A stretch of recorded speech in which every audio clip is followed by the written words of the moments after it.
je ne vous parle pas souvent d'élections, des élections, mais là, ça vaut la peine quand même de faire quelques remarques suite aux élections législatives en France et qui ont porté l'Assemblée que vous connaissez, qui ont élu l'Assemblée en question.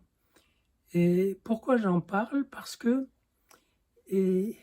finalement, les masses qui sont appelées à voter disposent d'un vocabulaire très pauvre. Quelques feuilles, quelques bulletins de vote, c'est tout. Ce n'est pas un alphabet très riche. Eh bien, elles arrivent parfois à élaborer un message d'une finesse, d'une complexité admirable.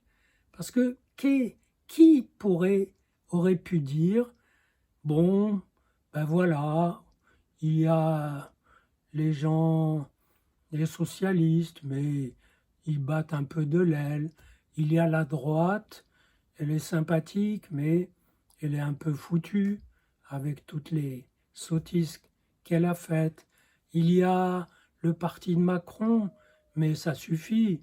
Il a assez gouverné, il a fait suffisamment de bêtises pour qu'on lui donne du congé.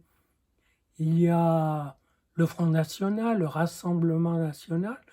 Ils ne sont pas tous fachos, mais enfin, ils sont plombés parce qu'ils méconnaissent l'histoire et peut-être méconnaissent leur histoire.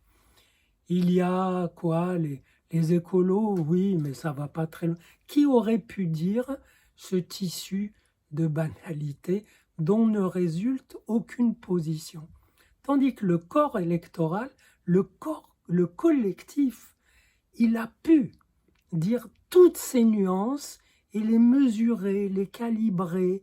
Voilà, on donnera tant à ceci, tant à cela, et pour exprimer cette autre nuance, on va dégager cette petite frange, etc. Bref, le corps électoral compose une assemblée, certes ingouvernable pour quelqu'un qui voudrait l'avoir à sa main comme un gant, et d'ailleurs la réduire à l'impuissance, puisque la plupart des décisions se prenaient par décret.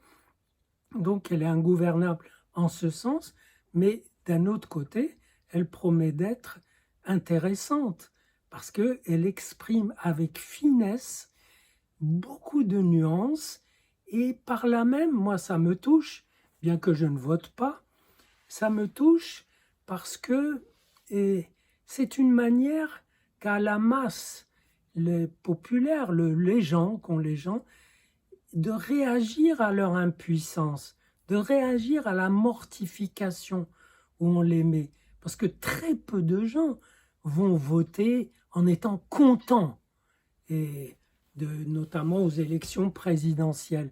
Ils votent ceci contre cela, ils votent ceci malgré que, etc. Donc, et là, c'est comme sans aucune décision collective, la masse émerge, lève le nez du marécage où on l'enfonce, où elle suffoque, pour dire quelque chose d'un petit peu sensé et par lequel elle réagit à la mortification. Et ça va dans un sens de vie.